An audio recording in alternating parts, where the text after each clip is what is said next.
Hello everyone, welcome back to our channel Chandras home world. ಈ ಒಂದು ವಿಡಿಯೋದಲ್ಲಿ ಆಫ್ಟರ್ನೂನ್ ಟು ನೈಟ್ ರೊಟೀನ್ ವ್ಲಾಗ್ನ share ಮಾಡ್ತಾ ಇದ್ದೀನಿ. ಈ ಒಂದು ರೊಟೀನಲ್ಲಿ ಸಣ್ಣ ಪುಟ್ಟ ವಿಚಾರದಲ್ಲೂ ಕೂಡ ಗ್ರ್ಯಾಟಿಟ್ಯೂಡಿಂದ ಯಾವ ರೀತಿ ಇರ್ಬೋದು, ನಮ್ಮ ಜೀವನ ಎಂಜಾಯ್ಫುಲ್ ಆಗಿರಬೇಕು ಅಂದರೆ ಸಣ್ಣ ಪುಟ್ಟ ವಿಚಾರಕ್ಕೂ ಕೂಡ ಖುಷಿ ಪಡ್ಬೋದು. ಅದು ಯಾವ ರೀತಿ ಅನ್ನೋದು ನನ್ನ ಹೋಮ್ ಮೇಕಿಂಗ್ ಜರ್ನಿನ ಶೇರ್ ಮಾಡ್ತಾ ಈ ವಿಡಿಯೋದಲ್ಲಿ 1 by 1 ತಿಳಿಸ್ಕೊಡ್ತಾ ಹೋಗ್ತೀನಿ. ಆದಷ್ಟು ವಿಡಿಯೋನ ಎಲ್ಲೂ ಸ್ಕಿಪ್ ಮಾಡಿದಿರಾ ಕೊನೆವರೆಗೂ ನೋಡ್ತಾ ಹೋಗಿ. ರೀಸೆಂಟಾಗಿ ಒಂದು ಫಂಕ್ಷನ್ನ ಅಟೆಂಡ್ ಮಾಡಿದ್ವಿ. ಅಲ್ಲಿ ಡೆಕೋರೇಷನ್ ಪರ್ಪಸ್ಗೋಸ್ಕರ ಯೂಸ್ ಮಾಡಿರುವಂಥ ಹೂಗಳನ್ನ ಈ ರೀತಿ ತೊಗೊಂಡು ಬಂದು ಡೆಕೋರ್ ಮಾಡಿದ್ದಾರೆ. ನೋಡೋಕ್ಕೂ ಬ್ಯೂಟಿಫುಲ್ ಆಗಿದೆ, ಒಂದು ರೀತಿ ಖುಷಿ ಕೂಡ ಕೊಡುತ್ತೆ. ಇದು ಫರ್ಮೆಂಟೆಡ್ ವಾಟರ್ ಅಂದರೆ ದೋಸೆ ಹಿಟ್ಟು ಏನಿರುತ್ತೆ ಅದು ಒಂದು ಚೂರು ಉಳ್ಕೊಂಡಿತ್ತು. ಅದನ್ನು ನಾನು ಚೆಲ್ಲಾಡ್ದಿರ ನೀರು ಹಾಕ್ಬಿಟ್ಟು ಒನ್ ಡೇ ಫುಲ್ ಇದೇ ಥರನೇ ಬಿಟ್ಬಿಟ್ಟಿದ್ದೀನಿ. ಇಲ್ಲಿ ನೀವು ಅಬ್ಸರ್ವ್ ಮಾಡ್ತಾ ಇರ್ಬೋದು, ಮಿಕ್ಸ್ ಮಾಡ್ತಿದ್ರೆ ಸೊ ಅದೆಲ್ಲ ಈವನ್ ಆಗಿ ಮಿಕ್ಸ್ ಆಗ್ತಿದೆ. ಇದನ್ನು ಒಂದು ಬಕೆಟ್ ಆಫ್ ವಾಟರ್ಗೆ ಮಿಕ್ಸ್ ಮಾಡಿ ಎಲ್ಲ ಗಿಡಗಳಿಗೂ ಕೂಡ ಹಾಕುವಂಥದ್ದು. ಇಲ್ಲ ನೀವು ಒಂದೊಂದು ಗಿಡಕ್ಕೆ ಸಪ್ರೇಟಾಗಿ ಹಾಕ್ತೀರಾ ಅಂದರೂ ಕೂಡ ಒಂದು ಅರ್ಧ ಗ್ಲಾಸಷ್ಟು ಹಾಕಿದ್ರೂ ಸಾಕಾಗುತ್ತೆ. ಇದು ಫರ್ಟಿಲೈಸರ್ ಥರ ವರ್ಕ್ ಆಗುತ್ತೆ. ಇದನ್ನು ಈಗ ನಾನು ಟೆರೆಸಲ್ಲಿರುವಂಥ ಗಿಡಗಳಿಗೆ ಹಾಕೋಕ್ಕೆ ತೊಗೊಂಡೋಗ್ತಿದ್ದೀನಿ. ಹೂವಿನ ಗಿಡಗಳಿಗೆ ಹಾಕಿದ್ರೆ ಹೂಗಳು ಚೆನ್ನಾಗಿ ಬರುತ್ತೆ. ಇನ್ನು ಶೋ ಪ್ಲಾಂಟ್ಸ್ಗೆ ಹಾಕಿದ್ರೆ ಹೆಲ್ತಿಯಾಗಿ ಗ್ರೋ ಆಗುತ್ತೆ.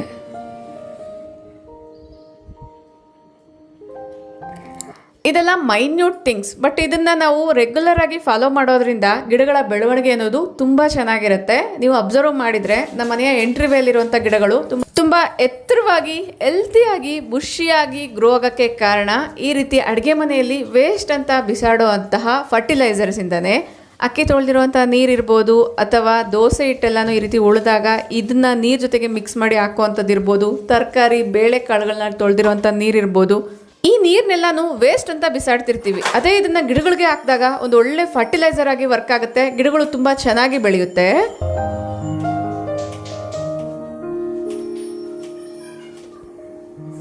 ಮಧ್ಯಾಹ್ನದ ಲಂಚ್ಗೋಸ್ಕರ ನಲ್ಲಿ ಹೀರೆಕಾಯಿ ಬಜ್ಜಿನ ಮಾಡ್ತಾ ಇದ್ದೀನಿ. ಇದರ ಡೀಟೇಲ್ ರೆಸಿಪಿನ ಈಗಾಗಲೇ ನಾನು ಹಳೆ ವಿಡಿಯೋಸಲ್ಲಿ ಶೇರ್ ಮಾಡಿದ್ದೀನಿ.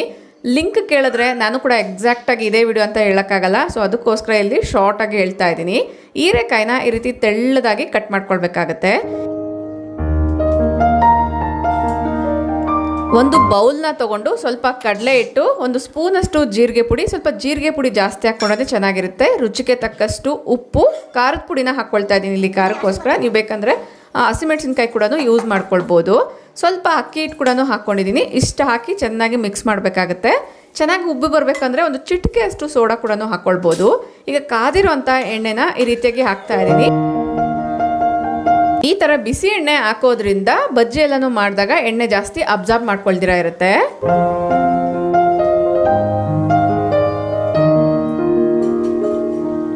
ಇಲ್ಲಿ ನಾನು ಹೀರೆಕಾಯಿನ ಯೂಸ್ ಮಾಡಿದ್ದೀನಲ್ಲ, ಈ ಒಂದು ಜಾಗದಲ್ಲಿ ನೀವು ಈರುಳ್ಳಿನ ಕೂಡ ಯೂಸ್ ಮಾಡ್ಕೊಳ್ಬೋದು. ತುಂಬ ರುಚಿಯಾಗಿರುತ್ತೆ. ಮಳೆಗಾಲದಲ್ಲಿ ಸ್ವಲ್ಪ ಚಳಿ ಎಲ್ಲನೂ ಜಾಸ್ತಿ ಇದ್ದಾಗ ಈ ಥರ ನೀವು ಸ್ನ್ಯಾಕ್ಸ್ ಆಗಿ ಅಥವಾ ಏನಾದರೂ ಸ್ವಲ್ಪ ರಸಮ್ ಎಲ್ಲ ಇದ್ದರೆ ಅದಕ್ಕೆ ಕಾಂಬಿನೇಷನ್ ಆಗಿ ಕೂಡ ಈ ರೀತಿ ಬಜ್ಜಿನ ಟ್ರೈ ಮಾಡ್ಬೋದು. ಒಂದು ಕಡೆ ಬಜ್ಜಿನ ಮಾಡ್ತಾನೆ ಇನ್ನೊಂದು ಕಡೆ ಕಿಚನ್ ಕ್ಲೀನಿಂಗ್ ಕೂಡ ಮಾಡ್ಕೊಳ್ತಾ ಇದ್ದೀನಿ. ಅಡುಗೆ ವೇಸ್ಟ್ ಎಲ್ಲನೂ ಹಾಕೋದಕ್ಕೋಸ್ಕರ, ಅಂದರೆ ತರಕಾರಿ ಕಟ್ ಮಾಡಿದಾಗ ಅದರ ವೇಸ್ಟ್ ಎಲ್ಲನೂ ಹಾಕೋದಕ್ಕೋಸ್ಕರ ಒಂದು ಪ್ಲೇಟ್ನ ಇಟ್ಕೊಂಡಿರ್ತೀನಿ. ಅದನ್ನ ಜಸ್ಟ್ ವಾಟರಿಂದಾನೇ ವಾಶ್ ಮಾಡ್ತಾ ಇದ್ದೀನಿ. ಇಲ್ಲಿ ನೀವು ಅಬ್ಸರ್ವ್ ಮಾಡೋದಾದ್ರೆ ಲಂಚಿಗೆ ಬೇಕಾಗಿರುವಂಥ ಮೇನ್ ಕೋರ್ಸ್ ಬಂದ್ಬಿಡ್ತು. ಈ ಥರ ಶೇರಿಂಗ್ ಕೇರಿಂಗ್ ಇರೋಂತಹ ನೈಬರ್ ಸಿಕ್ಬೇಕಂದ್ರೂ ಕೂಡ ತುಂಬ ಲಕ್ಕಿ ಇರಬೇಕು. ಸಿಟಿಗಳಲ್ಲಂತೂ ಕೂಡ ಯಾರ ಮನೆಯಲ್ಲಿ ಯಾರಿದಾರ ಅನ್ನೋದೇ ಗೊತ್ತಾಗಲ್ಲ. ಅಂಥದ್ರಲ್ಲಿ ಈ ಥರ ಶೇರ್ ಮಾಡ್ಕೊಳ್ತಿದ್ದೀವಿ ಅಂದರೆ ತುಂಬ ಲಕ್ಕಿ ಅಂತಲೇ ಹೇಳ್ಬೋದು. ಇವ್ರು ನಮ್ಮ ಮನೆಯಲ್ಲಿ ರೆಂಟಿಗಿರ್ತಾರೆ. ಇವ್ರ ಕಡೆ ತುಂಬ ಜೋಳದ ರೊಟ್ಟಿ ಮಾಡ್ತಿರ್ತಾರೆ. ಅವ್ರು ಮಾಡಿದಾಗ ಆಗಾಗ ನಮಗೂ ಕೂಡ ಕೊಡ್ತಿರ್ತಾರೆ. ನಾವು ಚಿಕ್ಕಬಳ್ಳಾಪುರದ ಜಿಲ್ಲೆಯವರು. ನಮ್ಮ ಕಡೆ ಮಾಡುವಂಥ ಅಡುಗೆಗಳನ್ನ ಅವರು ಕೂಡ ಟೇಸ್ಟ್ ಮಾಡ್ತಿರ್ತಾರೆ. ಅವ್ರ ಕಡೆ ಮಾಡುವಂಥ ಅಡುಗೆನ ನಮಗೂ ಕೂಡ ಕೊಡ್ತಿರ್ತಾರೆ. ತುಂಬ ಟೇಸ್ಟಿಯಾಗಿರುತ್ತೆ.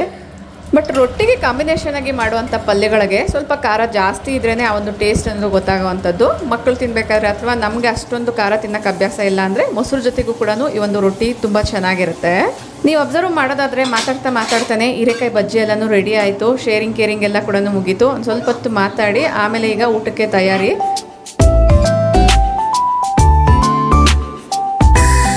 ನಮ್ಮ ಮನೆಯವರು ಸ್ವಲ್ಪ ಹರಿಯಲಿದ್ದರಿಂದ ಫಸ್ಟ್ ಅವ್ರಿಗೆ ಊಟಕ್ಕೆ ಕೊಟ್ಬಿಟ್ಟು ಆಮೇಲೆ ನಾನು ಉಳಿದಿರುವಂಥ ಬಜ್ಜಿಗಳನ್ನ ಫ್ರೈ ಮಾಡ್ತಾ ಇದ್ದೀನಿ.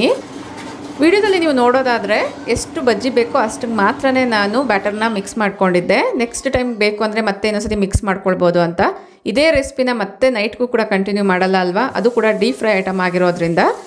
ಈಗ ಒಂದು ಕಡೆ ಫ್ರೈ ಮಾಡ್ತಾನೆ ಇನ್ನೊಂದು ಕಡೆ ನಾನು ಕಿಚನ್ನ ಕ್ಲೀನ್ ಮಾಡ್ಕೊಳ್ತಾ ಇದ್ದೀನಿ. ಈ ಥರ ಅಡುಗೆ ಮಾಡಬೇಕಾದ್ರೇ ಕಿಚನ್ನ ಕ್ಲೀನ್ ಮಾಡಿದ್ರೆ ವಿತಿನ್ 1-2 ಮಿನಿಟ್ಸಲ್ಲೇ ಮುಗ್ದೋಗ್ಬಿಡುತ್ತೆ.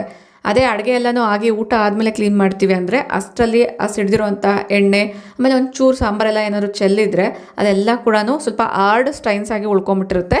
ಅದನ್ನು ಕ್ಲೀನ್ ಮಾಡೋಕ್ಕೆ ಮತ್ತೆ ಒಂದು 2-3 ಸತಿ ಬಟ್ಟೆನ ವಾಶ್ ಮಾಡಿ ಒರೆಸ್ಕೊಳ್ಬೇಕಾಗತ್ತೆ.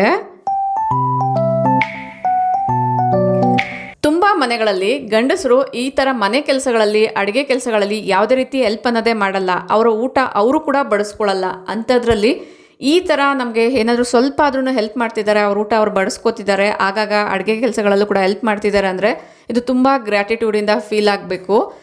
ಜೆಂಟ್ಸ್ ಲೇಡೀಸ್ ಈಕ್ವಲ್ ಅಂತ ಹೇಳ್ತಿದ್ದೀವಿ. ಎಷ್ಟು ಮನೆಗಳಲ್ಲಿ ಅದು ಈಕ್ವಾಲಿಟಿ ಇದೆಯಾ ಇಲ್ವಾ ಅಂತ ಗೊತ್ತಿಲ್ಲ. ಆ ಈಕ್ವಲ್ ಅನ್ನೋದು 2 ಕಡೆಯಿಂದ ಕೂಡ ರೆಸ್ಪೆಕ್ಟ್ಫುಲ್ ಆಗಿ ಬ್ಯಾಲೆನ್ಸ್ಡ್ ಆಗಿದ್ರೆ ಬೆಟರು. ನಮ್ಮ ಕಡೆಯಿಂದ ರೆಸ್ಪೆಕ್ಟ್ಫುಲ್ ಆಗಿದ್ರೂ ಕೂಡ ಅದರ್ ಪರ್ಸನ್ ರೆಸ್ಪೆಕ್ಟ್ ಕೊಟ್ಟಿಲ್ಲ ಅಂದರೂ ಕೂಡ ಆ ಈಕ್ವಲ್ ಅನ್ನೋದು ಕಂಪ್ಲೀಟ್ ಆಗಲ್ಲ. ಇಬ್ಬರ ಮಧ್ಯೆ ಈಕ್ವಾಲಿಟಿ, ರೆಸ್ಪೆಕ್ಟು, ಬ್ಯಾಲೆನ್ಸ್ಡ್ ಆಗಿ ಇರೋದು ಕೂಡ ಒಂದು ಲಕ್ ಅಂತಲೇ ಹೇಳ್ಬೋದು. ಇದನ್ನು ನಾವು ಗ್ರ್ಯಾಟಿಟ್ಯೂಡಿಂದ ಫೀಲ್ ಆಗಿ ಡೈರೆಕ್ಟಾಗಿ ಹೇಳಿಲ್ಲ ಅಂದರೂ ಕೂಡ ನಾವು ಮಾಡೋ ಅಂಥ ಕೆಲಸಗಳನ್ನು ರೆಸ್ಪೆಕ್ಟ್ಫುಲ್ ಆಗಿ ಮಾಡಿದ್ರೆ ತುಂಬಾ ಖುಷಿ ಪಡ್ತೀವಿ. ಅದು ನಾವಿರ್ಬೋದು, ಅಪೋಸಿಟ್ ಪರ್ಸನ್ ಇರ್ಬೋದು. ತುಂಬ ಜಾಸ್ತಿ ಮಾತಾಡಿದ್ದೀನಿ ಅಂತ ಅನಿಸುತ್ತೆ. ಈಗ ವ್ಲಾಗ್ಗೆ ಬರೋಣ. ಊಟ ಎಲ್ಲ ಆದಮೇಲೆ ಲೆಫ್ಟ್ ಓವರ್ ಫುಡ್ಸ್ ಎಲ್ಲ ಏನಿರುತ್ತೆ ಅದನ್ನು ಈ ರೀತಿ ಕಂಟೈನರ್ಸಲ್ಲೆಲ್ಲ ತೆಗೆದುಬಿಟ್ಟು ಲಿಡ್ನ ಕ್ಲೋಸ್ ಮಾಡಿ ಈ ರೀತಿ ಹಾಟ್ ಪಾಟ್ ಸ್ಟ್ಯಾಂಡ್ ಮೇಲೆ ಒಂದು ಕಡೆಗೆ ಇಟ್ಕೊಳ್ತಾ ಇದ್ದೀನಿ. ಇದು ನೋಡೋಕ್ಕೂ ಕೂಡ ನೀಟಾಗಿ ಕಾಣುತ್ತೆ. ಒಂದು ರೀತಿ ಕೌಂಟರ್ ಮೇಲೆ ಮೆಸ್ಸಿಯಾಗಿಲ್ದಿರ ಆರ್ಗನೈಸಿಂಗ್ ಆಗು ಕೂಡ ಇರುತ್ತೆ.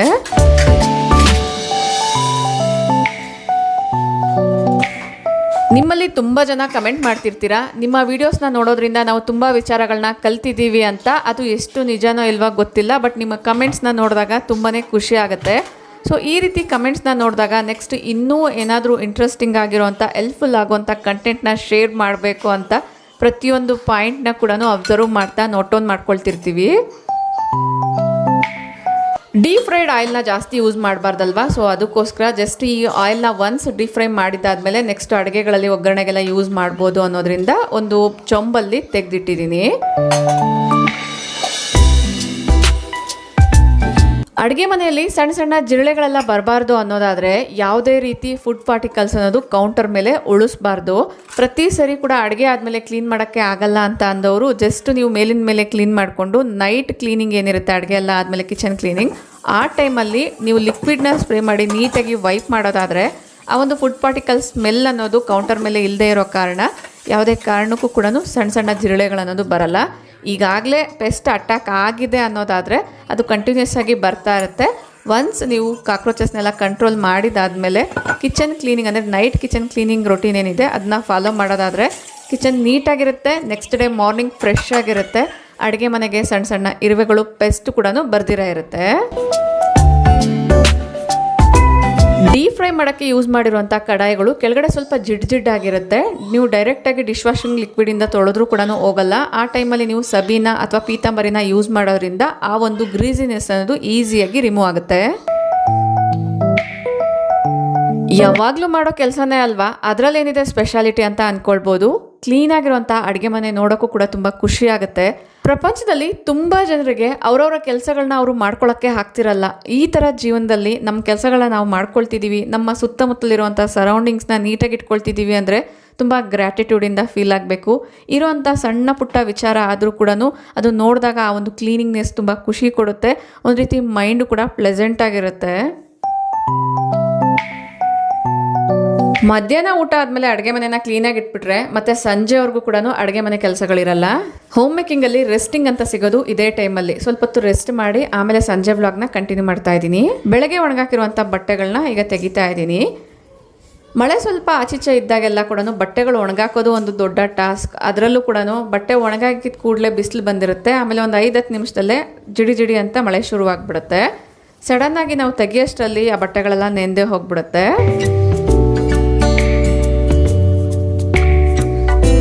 ಬಟ್ ನನಗೆ ಆ ಪ್ರಾಬ್ಲಮ್ ಇಲ್ಲ, ಯಾಕಂದರೆ ಮೇಲೆ ಹೆಂಚು ಹಾಕಿರೋದ್ರಿಂದ, ಹೆಂಚು ಕೆಳಗಡೆ ಬಟ್ಟೆ ಒಣಗಾಕೋದ್ರಿಂದ ಬಿಸಿಲು ಬಂದರೂ ಬಟ್ಟೆ ಒಣಗುತ್ತೆ, ಮಳೆ ಬಂದರೂ ಕೂಡ ಬಟ್ಟೆ ನೆನೆದಿರ ಇರುತ್ತೆ. ಇಲ್ಲಿ ನೋಡ್ತಾ ಇರುವಂಥ ಕಾರ್ಪೆಟ್ಸ್ನ ನಾನು ಐಕಿಯಾದಲ್ಲಿ ತೊಗೊಂಡಿದ್ದೆ. ಈ ಕಾರ್ಪೆಟ್ಸ್ನ ಹ್ಯಾಂಡ್ ವಾಶ್ ಮಾಡಿದ್ಮೇಲೆ ಒಂದು 4-5 ದಿನ ಆದರೂ ಬೇಕು ಈಗಿನ ವೆದರಲ್ಲಿ ಡ್ರೈ ಆಗೋದಕ್ಕೋಸ್ಕರ ಅಂತ ಅಂದ್ಕೊಂಡಿದ್ದೆ. ಬಟ್ 1 ಡೇ ಅಲ್ಲೇ ಇದು ಪೂರ್ತಿಯಾಗಿ ಒಣಗೋಗಿದೆ.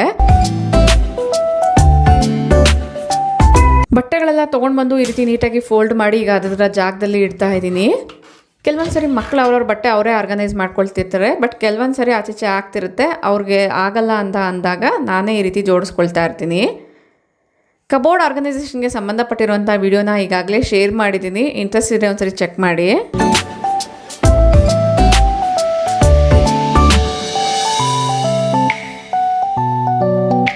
ಈ ಥರ ಬಟ್ಟೆಗಳನ್ನ ಮಡ್ಚಿರೋದು ಕೂಡ ತುಂಬ ಜನರಿಗೆ ಬೋರಿಂಗ್ ಆಗಿ ಫೀಲ್ ಆಗ್ತಿರ್ತಾರೆ. ಬಟ್ ನೀವು ಕಬೋರ್ಡ್ನ ಒಂದ್ಸರಿ ನೀಟಾಗಿ ಆರ್ಗನೈಸ್ ಮಾಡಿ ಸೆಟ್ ಮಾಡ್ಕೊಂಡ್ಬಿಟ್ರಿ ಅಂದರೆ ಆ ಬಟ್ಟೆಗಳನ್ನ ತೊಗೊಂಡೋಗಿ ಇಡೋದು ತುಂಬ ಸುಲಭ ಆಗುತ್ತೆ. ಒಂದು ರೀತಿ ಖುಷಿ ಕೂಡ ಕೊಡುತ್ತೆ, ಆ ಕೆಲಸನ ಮಾಡೋಕ್ಕೂ ಕೂಡ ಇಂಟ್ರೆಸ್ಟ್ ಬರುತ್ತೆ.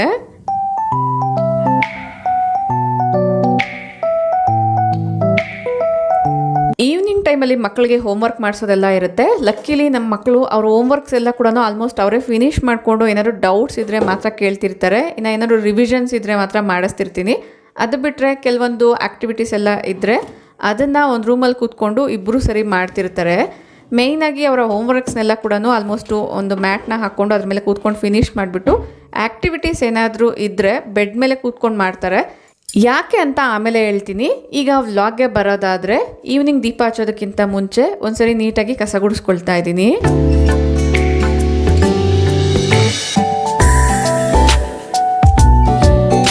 ಮನೆ ಒಳಗಡೆ ಇಟ್ಟಿರುವಂಥ ಇಂಡೋರ್ ಪ್ಲಾಂಟ್ಸ್ನ ಆಗಾಗ ಸನ್ಲೈಟ್ ಎಕ್ಸ್ಪೋಸ್ ಆಗೋದಕ್ಕೋಸ್ಕರ ಎಂಟ್ರಿವೇಲಿ ಇಟ್ಟಿರ್ತೀನಿ. ಅದನ್ನು ತೊಗೊಂಡು ಬಂದು ಈ ರೀತಿ ಜೋಡಿಸ್ಕೊಳ್ತಾ ಇದ್ದೀನಿ.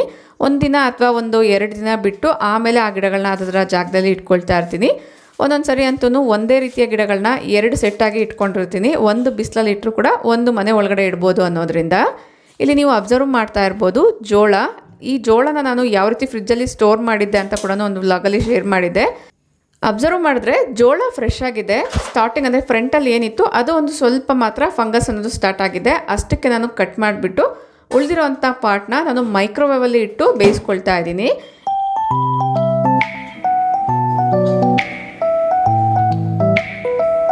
ಈ ಒಂದು ಜೋಳದಿಂದ ಚಿಟ್ಪಟ್ ಅಂತ ನೀವು ಹೊರಗಡೆ ಸೈಡೆಲ್ಲ ಕೂಡ ಸ್ವೀಟ್ ಕಾರ್ನ್ ತಿಂತೀರಲ್ವಾ, ಸೊ ಅದೇ ಥರನೇ ಸ್ವೀಟಾಗಿ ಸ್ಪೈಸಿಯಾಗಿರುವಂಥ ಸ್ವೀಟ್ ಕಾರ್ನ್ನ ರೆಡಿ ಮಾಡ್ಕೊಳ್ಳೋಣ. ಮೈಕ್ರೋವೇವಲ್ಲಿ ಈಸಿಯಾಗಿ ಇದನ್ನು ಬೇಯಿಸ್ಕೊಂಡ್ಬಿಡ್ಬೋದು. ಒಂದು 8 ನಿಮಿಷ ಆಗುತ್ತೆ ಅಷ್ಟೇ. ಅದು ಸ್ವಲ್ಪ ತಣ್ಣಗಾಗಲಿ, ಅಷ್ಟರಲ್ಲಿ ಪೂಜೆ ಕೆಲಸಗಳೆಲ್ಲನೂ ಮುಗ್ದಿದೆ.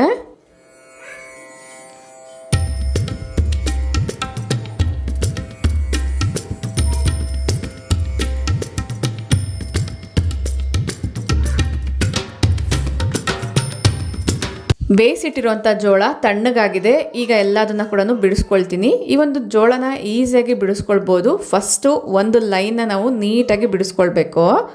ವಿಡಿಯೋದಲ್ಲಿ ನೋಡ್ತಾ ಇದ್ದೀರಲ್ಲ, ಈ ಒಂದು ಲೈನ್ನ ನೀಟಾಗಿ ಬಿಡಿಸಿದ್ರೆ ಉಳಿದಿರುವಂಥ ಜೋಳನ ಬಿಡಿಸೋದು ತುಂಬ ಈಸಿ.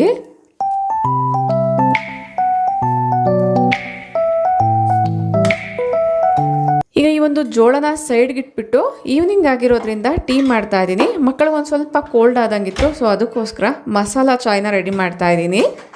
ಮಿಲ್ಕ್ ಹಾಕ್ದಿರ ಕೂಡ ಇದನ್ನು ಕಷಾಯ ಥರ ತೊಗೊಳ್ಬೋದು, ಇಲ್ಲ ಟೀ ಕುಡಿಯೋ ಅಭ್ಯಾಸ ಇದೆ ಅನ್ನೋದಾದರೆ ಇದ್ರ ಜೊತೆಗೆ ಹಾಲು ಕೂಡ ಸೇರಿಸ್ಕೊಳ್ಬೋದು. ಸ್ವಲ್ಪ ನೀರನ್ನ ತೊಗೊಂಡು ಒಂದು ಸ್ವಲ್ಪ ಜೀರಿಗೆ ಆಮೇಲೆ ಪೆಪ್ಪರ್ನ ಹಾಕ್ಕೊಂಡಿದ್ದೀನಿ. ಒಣಗಿರುವಂಥ ಶುಂಠಿನ ಮನೆಯಲ್ಲೇ ಒಣಗಿಸಿಟ್ಟಿರುವಂಥದ್ದು ಸ್ವಲ್ಪ ಕುಟ್ಟುಬಿಟ್ಟು ಹಾಕ್ಕೊಳ್ತೀನಿ.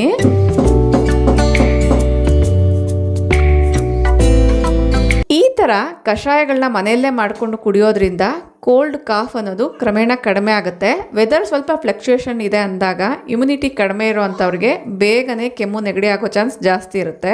ಅಂಥವರು ಮುಂಚೆನೇ ಈ ರೀತಿ ಪ್ರೀ ಪ್ಲ್ಯಾನ್ಡ್ ಆಗಿ ಕಷಾಯಗಳನ್ನ ಕುಡಿಯೋದ್ರಿಂದ ಕೆಮ್ಮು ನೆಗಡಿ ಬರ್ದಿರ ಇರುತ್ತೆ. ಇದರಲ್ಲೇ ನಾನು ದೊಡ್ಡ ಪತ್ರೆ ಮತ್ತು ತುಳಸಿ ಕೂಡ ಹಾಕ್ತೀನಿ ಕಷಾಯ ಥರ ಕುಡಿಯೋದಾದರೆ. ಬಟ್ ಇದು ಟೀ ಮಾಡ್ತಾ ಇರೋದ್ರಿಂದ ಅಂದರೆ ಹಾಲು ಹಾಕೋದ್ರಿಂದ ಇಲ್ಲಿ ನಾನು ದೊಡ್ಡ ಪತ್ರೆ ಹಾಕ್ತಾ ಇಲ್ಲ. ತುಳಸಿ ಮಾತ್ರ ಲಾಸ್ಟಲ್ಲಿ ಆ್ಯಡ್ ಮಾಡ್ಕೊಳ್ತೀನಿ. ದೊಡ್ಡ ಪತ್ರೆನ ಈ ಥರ ನೀವು ಸ್ವಲ್ಪ ಉಪ್ಪು ಜೊತೆಗೆ ಸೇರಿಸ್ಬಿಟ್ಟು ಮಕ್ಕಳಿಗೆ ಕೊಡೋದ್ರಿಂದ ಕೆಮ್ಮು ಅನ್ನೋದು ಕಡಿಮೆ ಆಗುತ್ತೆ. ಜಸ್ಟ್ ಒಂದು ಸರಿ ತಿಂದರೆ ಕಡಿಮೆ ಆಗಲ್ಲ, ದಿನಕ್ಕೆ ಒಂದು 2-3 ಸರಿ ಇದನ್ನು ತೊಗೊಳ್ಬೋದು. ಒಂದು 2-3 ದಿನ ತೊಗೊಳೋದ್ರಿಂದ ಕೆಮ್ಮು ನಿಧಾನವಾಗಿ ಕಡಿಮೆ ಆಗುತ್ತೆ.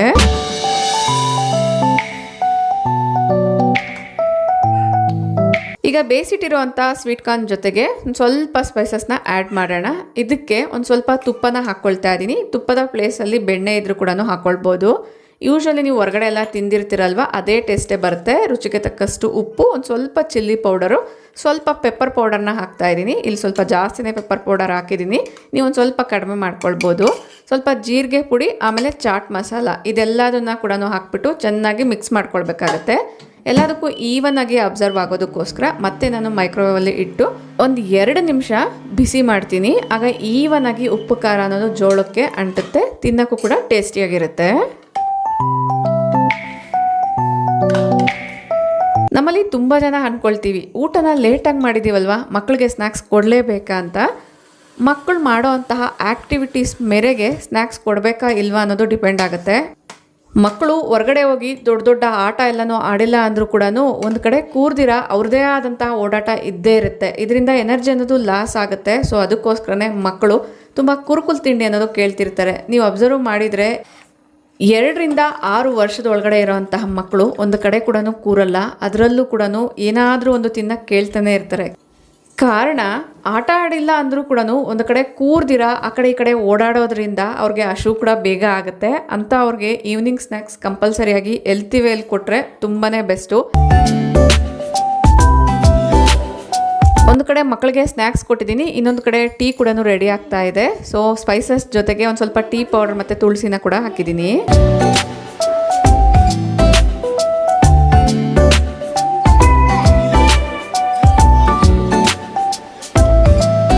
ಮಕ್ಕಳ ಜೊತೆ ಮಾತಾಡೋ ಅಷ್ಟು ಪೇಷನ್ಸ್ ಇರಬೇಕೇ ಹೊರತು ಅವರ ಟಾಪಿಕ್ಸ್ ದಿನ ಪೂರ್ತಿ ಆದರೂ ಮುಗಿಯೋದೇ ಇಲ್ಲ. ಡ್ಯಾನ್ಸ್ ಸ್ಕೂಲ್ ಹತ್ರದಿಂದ ಹಿಡಿದು ಬೆಳಗ್ಗೆ ಸ್ಕೂಲ್ ಸ್ಟಾರ್ಟ್ ಆದಾಗಿಂದ ಮತ್ತು ಈವ್ನಿಂಗ್ ಮನೆಗೆ ಬರೋವರೆಗೂ ಕೂಡ ಏನೇನಾಯಿತು ಅವ್ರದ್ದೇ ಆದಂಥ ವೇಯಲ್ಲಿ ನೆನಪಾದಾಗೆಲ್ಲ ಕೂಡ ಹೇಳ್ತಾನೇ ಇರ್ತಾರೆ. ಅದನ್ನು ಕೇಳೋ ಅಷ್ಟು ಪೇಷನ್ಸ್ ಎಲ್ಲರಿಗೂ ಕೂಡ ಇರಲ್ಲ. ಇದ್ದರೆ ಅವ್ರು ತುಂಬ ಲಕ್ಕಿ ಅಂತಲೇ ಹೇಳ್ಬೋದು, ಅಂದರೆ ಮಕ್ಕಳು ತುಂಬ ಲಕ್ಕಿ ಅಂತ ಹೇಳ್ಬೋದು.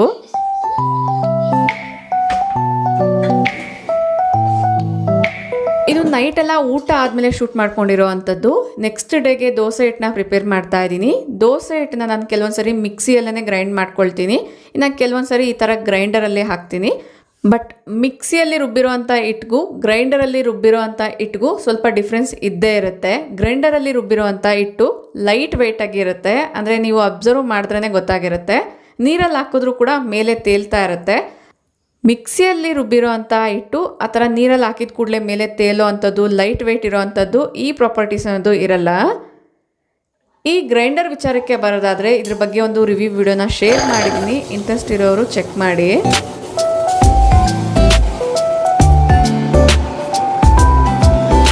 ಇಲ್ಲಿ ಅಬ್ಸರ್ವ್ ಮಾಡೋದಾದರೆ ಇದರಲ್ಲಿ ಆಟೋಮೆಟಿಕ್ ಇದೆ, ಅಂದರೆ ನಾವು ಟೈಮನ್ನು ಸೆಟ್ ಮಾಡಿ ಇಟ್ಟರೆ ಆ ಟೈಮ್ ಆಗಿದ ಕೂಡಲೇ ಆಟೋಮೆಟಿಕ್ಕಾಗಿ ಅದೇ ಆಫ್ ಆಗಿಬಿಡುತ್ತೆ. ಪ್ರತಿ ಸಲನೂ ಕೂಡ 3-in-1 ಬ್ಯಾಟರ್ನ ಪ್ರಿಪೇರ್ ಮಾಡ್ಕೊಳ್ತೀನಿ. ಒಂದೇ ಬ್ಯಾಟರಿಂದ ದೋಸೆ, ಇಡ್ಲಿ, ಪಡ್ಡು ಕೂಡ ಮಾಡ್ಕೊಳ್ಬೋದು. ಉತ್ತಪ್ಪಂ ಕೂಡ ಇದೇ ಬ್ಯಾಟರಿಂದ ಮಾಡ್ಕೊಳ್ಬೋದು. ರುಬ್ಬಿರೋ ಅಂಥ ಹಿಟ್ಟನ್ನ ಈ ಒಂದು ಬಾಕ್ಸಲ್ಲಿ ಹಾಕಿ ಸ್ಟೋರ್ ಮಾಡ್ಕೊಳ್ತೀನಿ. ಈ ಬಾಕ್ಸ್ನ ನೀವು ಅಬ್ಸರ್ವ್ ಮಾಡೋದಾದರೆ ಒಂದು ಸ್ವಲ್ಪ ಬಿಸಿ ತಾಕಿರೋದ್ರಿಂದ ಕಲರ್ ಚೇಂಜ್ ಆಗಿದೆ. ಅದನ್ನ ಕ್ಲೀನ್ ಮಾಡೋದಕ್ಕೋಸ್ಕರ ನಿಂಬೆಹಣ್ಣು ಪೀಸ್ನ ತೊಗೊಂಡು ಅದ್ರ ಮೇಲೆ ಉಪ್ಪನ್ನ ಹಾಕಿಬಿಟ್ಟು ಈ ರೀತಿ ರಬ್ ಮಾಡ್ಕೊಳ್ತೀನಿ.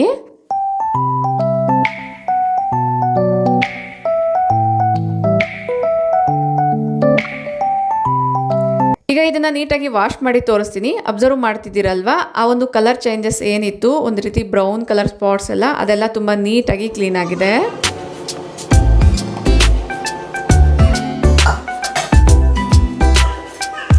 ಮಧ್ಯಾಹ್ನ ತೊಳೆದಿಟ್ಟಿರುವಂಥ ಪಾತ್ರೆಗಳನ್ನೆಲ್ಲ ಅದರ ಜಾಗದಲ್ಲಿ ಆರ್ಗನೈಸ್ ಮಾಡ್ಕೊಳ್ತಾ ಇದ್ದೀನಿ.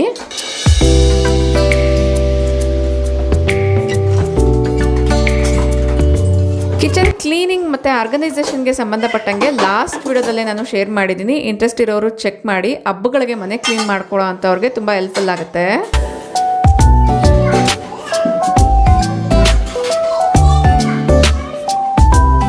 ತೊಳೆದಿರುವಂಥ ಪಾತ್ರೆಗಳನ್ನ ಈ ಬಾಸ್ಕೆಟಲ್ಲೇ ಹಾಕೋದ್ರಿಂದ ಪಾತ್ರೆಗಳೆಲ್ಲ ಬೇಗನೆ ಡ್ರೈ ಆಗುತ್ತೆ.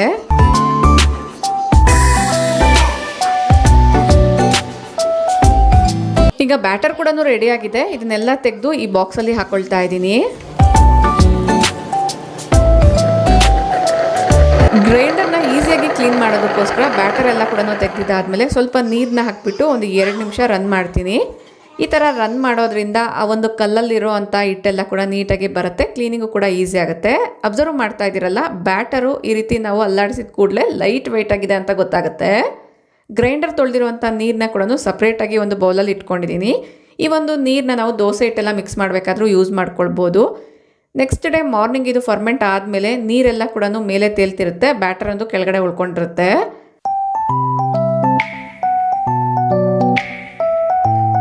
ಹಬ್ಬಕ್ಕೆ ಕಟನ್ಸ್ ಎಲ್ಲ ಕೂಡ ವಾಶ್ ಮಾಡಬೇಕಾಗಿತ್ತು.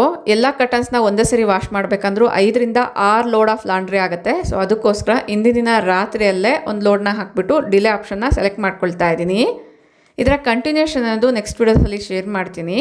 ಐ ಹೋಪ್ ಈ ಒಂದು ವಿಡಿಯೋ ನಿಮ್ಮೆಲ್ಲರಿಗೂ ಹೆಲ್ಪ್ಫುಲ್ ಆಗಿದೆ ಅಂತ ಅಂದ್ಕೊಳ್ತೀನಿ. ಇಷ್ಟ ಆದರೆ ಲೈಕ್ ಮಾಡಿ, ನಿಮ್ಮ ಫ್ರೆಂಡ್ಸ್ ಆ್ಯಂಡ್ ಫ್ಯಾಮಿಲಿ ಜೊತೆಗೂ ಶೇರ್ ಮಾಡಿ. Thank you for watching. ನಮಸ್ತೆ.